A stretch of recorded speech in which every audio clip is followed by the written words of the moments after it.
Adam Scott's hole-in-one at the Masters. It's going to take, what, 18 of those in a row, Ed Husic, for Julia Gillard to win the next election, wouldn't you say? Piece of cake. Piece of cake? Yeah. I reckon there's something more likely than that. It's the following, a bit of a surfing clip. Let's take a look.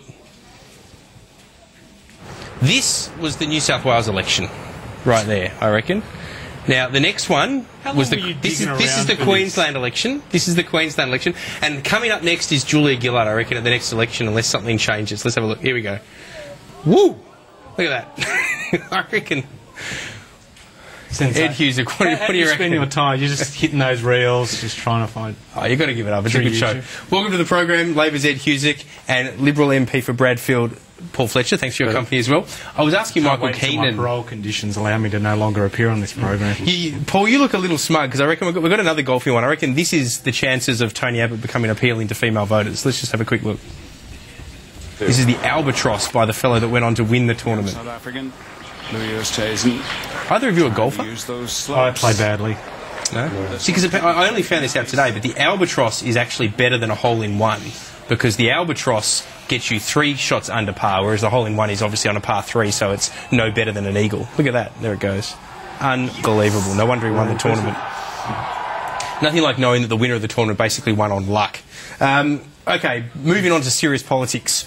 The budget is the big item on the agenda, I guess, come May. We're going to have the carbon tax compensation package rolled into it. Ed Husic, let me start with you. Is the government's hope, I mean, let's be realistic, the polls tell us that you're in an enormous amount of trouble.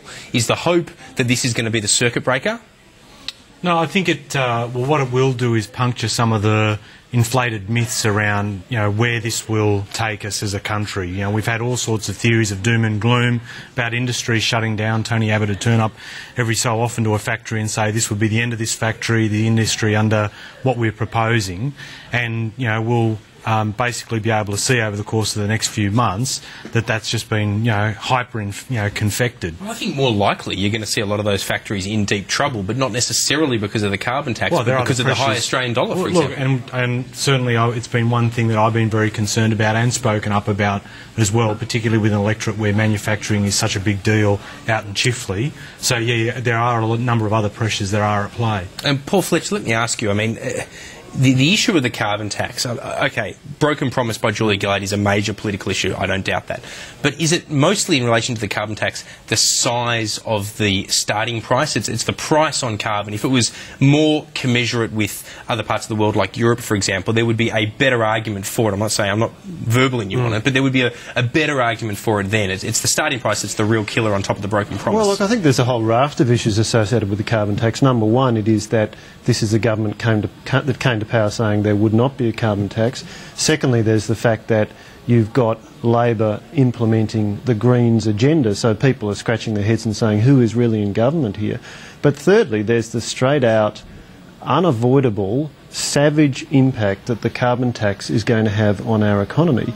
And the point you make about the price per tonne, $23 per tonne, well above even the price in Europe, and of course, as we know, the rest of the world essentially doesn't have a carbon tax. So Australians are now waking up to the reality that from 1 July this year, all of our major export competing industries are facing competitive disadvantage, self-imposed. I mean, we started with some sporting analogies. This is a spectacular own goal by the Australian government on the Australian people and the Australian economy. One of your colleagues was making the point to me that you're one of the better performers in the opposition, you're a guaranteed minister down the track, but you don't smile enough.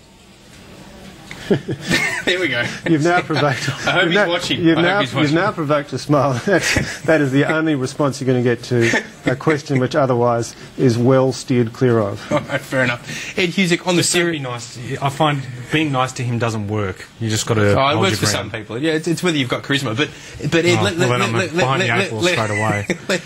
let me ask. Paul's point is a good one. Why not just dump the price. Like, lower the price. Okay, fine. Some of the compensation would have to go down with it, although probably not. You guys could run a deficit. People expect Labor to run a deficit. The important thing is to dump the price, because the price does look silly compared to where the rest of the world's at. Two things. Firstly, before I get to the price issue, no, Labor has delivered, actually we delivered surpluses when the previous time we were in government, the first time in Yonks. Lifetime you haven't. Yeah, I know. I actually chipped Wyatt Roy because he used that line more time than he uses proactive. So I actually think he should stop using. It happens to be well, true. no, it's not, because he keeps playing on his youth, and he's a lot more a Wyatt than his youth, and I'll pay him that. But the other thing His problem is he looks like he's 15. Like, he's a young MP, but he actually looks younger than he is. That's the most interesting thing. But anyway, sorry. But at any rate, the issue about, you asked me a question about the price. Like, we're not going to go through a whiteboard exercise of, well, if we put it here on this show, we dump the price and we move it to this, and we move it to that. We actually went through a pretty thorough process of going through the Treasury modelling and updating that modelling as well, and doing the consultations with industry and working out where we needed to, having the assistance packages in place. Can you just explain the process a bit more? How you got to the number? Yeah, no. Well, actually, let me pick up on a point you said. You said we were running the Greens agenda. So the Greens wanted a $40 a tonne. He didn't say that. That was what the speaking note said. Every Liberal MP says that. Of course, I forgot. But at any rate, I'm just going to go with the flow here. But actually, the reason... Hang on a second. Three quick points. So you said it was the Greens agenda. Greens wanted $40 a tonne. We brought it 23. They didn't want to have a jobs and competitiveness program to support steel and all the other affected, which they came on board with at the end. And they also wanted to take the club out on the coal industry as well, which we weren't prepared to even countenance. So there are a number of big differentials between us and them in terms of what they wanted and what we decided was the best thing for the country. So it was mostly the Greens agenda, and the government managed to claw back a little at the end of the day, which just tells us how wrong the priorities here. But look, the real issue is this. You ask about, wouldn't Labor love to have the flexibility to be able to adjust the price? They can't do it because all of the money that is being raised by this tax is immediately being given away. Oh, they could just go straight into deficit. I mean, I don't think that Labor loses as many points for deficits as the strategists think that they do. The standard formula, isn't it, that people elect Labor so they can fix health and education, which you guys let run riot, and then they get rid of Labor when they decide that the amount of debt that they've incurred and what they've done to the economy in the process is so bad that they need to bring you guys back in to fix it. Well, I don't think that is right at all as a characterisation of what happens. But the key point that we have here it is slightly simplistic. The key issue we have here is that in just 4 years, the fiscal position of this country has been absolutely shredded, accumulated deficits of now $167 billion. So there is an absolute urgency for them to get on with fixing the budget. And so even if they wanted to adjust the price, they don't have the capacity to do that because they've given away so much revenue which is being collected from this tax, they have no option. So in the coalition history book, when you look at previous years, you go 2007 and then pages for 2008, 9 and 10 have been ripped out because that's when the GFC was on, and it's convenient to forget that we had, 140 billion in revenues ripped out, and we've had the world slow down. Spending during that time didn't get put into place until well after the GFC. That was one of the problems. And let's look at jobs, let's look at growth, let's look at in terms of where we're at on those big indicators in terms of what impacts people on the ground. Like, we are doing very well relative to other parts of the world, but we get it all airbrushed. So what you're basically doing is you're telling us that we've never had it so good. No, I am not saying that. I'm a student of history, and I am not saying that. And he's also saying that Australia's good economic performance through 2008, 2009, 2010 apparently had nothing to do with the fact that the Labor government was bestowed one of the soundest economies of any Western country. But they acknowledge that. In fairness, that they have said that they acknowledge what they were handling. That now. Yeah.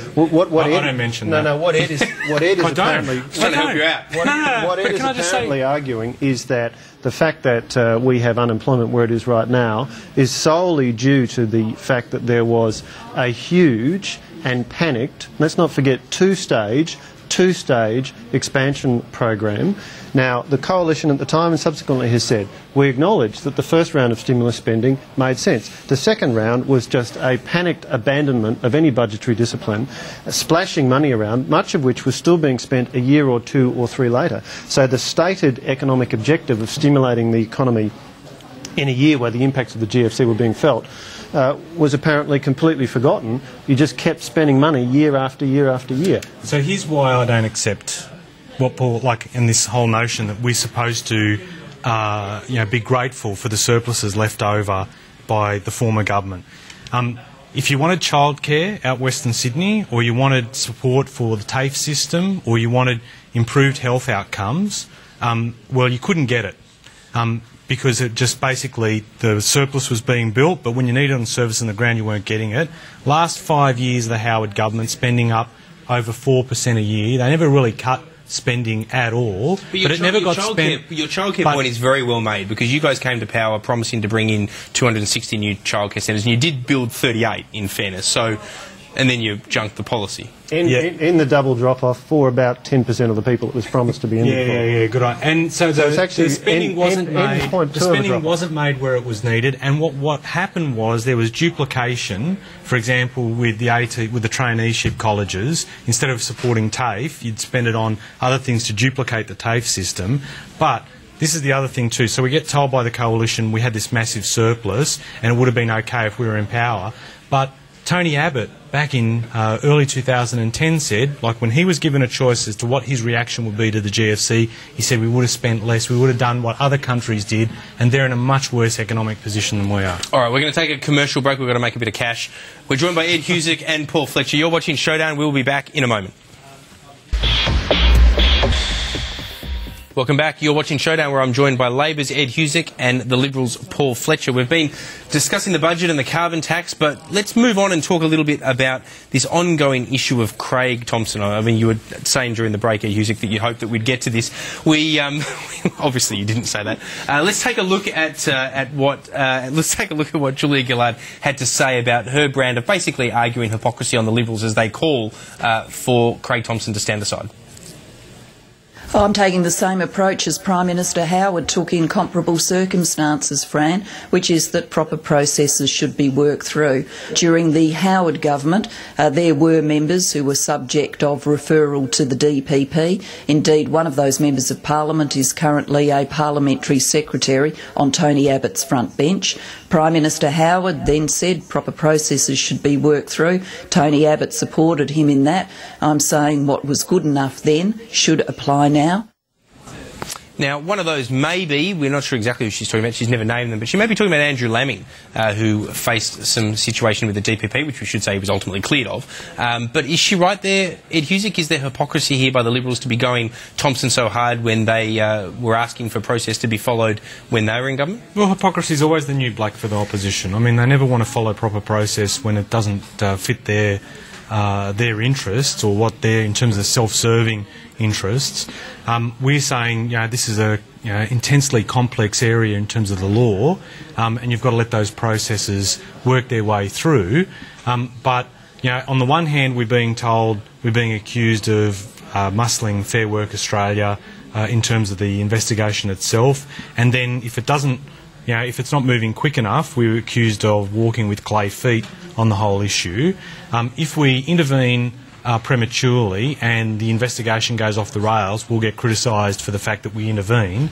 So, from our approach, the right one to do is, like the Prime Minister said, Prime Minister Howard made his call about following proper process, and we believe the same. You guys were critical when he made that call. Penny Wong, in particular, in the Senate, was questioning it repeatedly. I looked through some of the questions back at the time, and there's hypocrisy on both sides if that's the case. The Howard government was saying let the processes be followed. Now the opposition for the Liberals are saying otherwise in relation to Craig Thomson. You guys are calling them on that, quite rightly so, but by the same token, when the shoe was on the other foot, in opposition, Labor was calling for action rather than straight out waiting for due process in relation to Andrew Laming, at least. Yeah, we're in the position of being in government and having to go through these issues in the way that we have to. We're going through the proper process. Paul Fletcher? Well, look, I think Ed is sticking to the lines that they've been running for some time, but a key development has occurred here. The Fair Work Australia report has been completed. We're now told it's been sent to the Commonwealth Director of Public Prosecutions. The DPP is saying we are not in a position we're not an investigative agency, and what's been provided to us is not adequate. It's not a brief of evidence. Yet at the same time, Fair Work Australia is saying we're not going to cooperate with state police, with New South Wales and Victorian police. So this is quite extraordinary. You've got an agency of the federal government which is charged with, amongst other things, overseeing conduct within the union movement, which is saying, oh well, we've prepared a report, we've handed it to the DPP, and the DPP is saying it's not in an adequate form for us to use. But we don't even know yet if Craig Thompson is one of the people named in the report. I mean, we assume it, but we don't know. I think it's an inference which certainly many observers are drawing, but the other inference that many observers are drawing, unsurprisingly, is that you've got what appears to be a deliberate go-slow by a government agency, and that is very troubling. Now, amongst other things, why don't they simply release this report? What is stopping them from releasing this report? Why doesn't the government tell us to release it? If the work that has been done by Fair Work Australia is inadequate in terms of preparing it as a brief of evidence for the DPP to proceed with, then why don't they go and fix that, or find somebody who can fix that? As Shadow Attorney General George Brandis has said, if they're not up to the job, they can go to any law firm, and it's something that a competent solicitor could do readily. So let's get on with it, because Australians are rightly saying, what is going on here? Low-paid workers, members of the Health Services Union, who've been paying their union membership fees week after week, are seeing the unedifying spectacle of what appears to be very substantial suspicions about misappropriation of funds. And that, by the way, is not just objective observers who are saying that. Let's not forget that the ACTU, the peak union body, has cut the Health Services Union loose, and yet we've got the government, the regulatory authority, Fair Work Australia, saying, oh well, we're not going to cooperate with New South Wales and Victorian Police. We've handed the report to the DPP. The DPP says it's in a form they can't use it. Well, what can we do? Well, let me give you a right of reply to that, Ed Husic, but also just read out a tweet that came in that said Laming and Hargraves were accused of misusing their stationery allowance, not rotting union members' money on, well, allegedly, on hookers. Big difference. Yeah, look, can I just go back to the point? I love listening to coalition MPs have regard for union members after all the years of work choices, and suddenly they've discovered union members and are worried and concerned about what's happening in relation to unions, again, because it suits the coalition to be focused on this issue now. And the other thing is, too, I thought it was outrageous, Paul. Look, there are a lot of things you and I will agree and disagree on through the course of our work together, but a deliberate go-slow by FWA, like, that is, like, for the people that work in FWA, they will work their way through these issues. Having been a former union official myself, they are inherently cautious. Former union officials, you'd know them well, wouldn't you? Wrong. But anyhow, but the fact of the matter is they have to be particularly careful about the decisions they make, because they know that either side, in most cases, will challenge findings and will take these things further. So their natural approach to these things is to be super cautious and make sure they've done the job properly. And just because it doesn't suit the timeframes of the coalition does not mean that that is a go-slow, and I really think that is the wrong call that is being made in relation to that. And 1,100 pages, they're not blank. There's a lot of stuff that has gone on, there, a lot of evidence that they've been going through, a lot of detail they've been going through, and it's an 1,100-page report, so it is something that has taken a considerable period of time. So what you're saying is that it just needs to be studied carefully for the next 18 months or so? No, I'm not saying that. No, I'm not saying that at all, Paul. Well, but what I'm saying to you is, I don't agree with your assessment it's a go-slow, and I don't agree that it was a rush job at the same time too, because 1,100 pages suggests they have been going through the work. That's what it looks like objectively, and it frankly is remarkable that at the end of this process they have produced a report, and the relevant Commonwealth prosecutorial agency to whom the head of Fair Work Australia has referred this document is saying this is not in a form we can use. Something has gone wrong there when the relevant Commonwealth agency has been investigating this for a substantial period of time, some 3 years. The outcome of this is an 1,100-page report. The head of the agency says, I've handed this to the Director of Public Prosecutions, and the Director of Public Prosecutions says, it's not in a form I can use. Now, it is hard to avoid drawing the inference that this is an outcome which suits the interests of the Gillard government, because it does not want to have detailed scrutiny attached to the conduct of Craig Thompson, and it wants to defer the consideration of this matter for as long as possible. We don't want detailed scrutiny, but we've got an 1,100-page report. Well, all right, well, we're out of time. With that remark, we're going to have to call it quits. I forgot I was actually still on the program there for a moment. I thought I should just come back and let everyone know that I'm going to call an end to the program. We are out of time. It was like one of those cafes where the seats are too close and you get stuck next to people that are debating a topic you'd rather just move on from. But that said, Ed Husic, I raised it, I guess. Ed Husic, thanks for joining us. Thank you. Paul Fletcher, same to you. Appreciate you joining us on Showdown. And thank you for your company as always. I'll be back on Friday for Contrarians. See you then.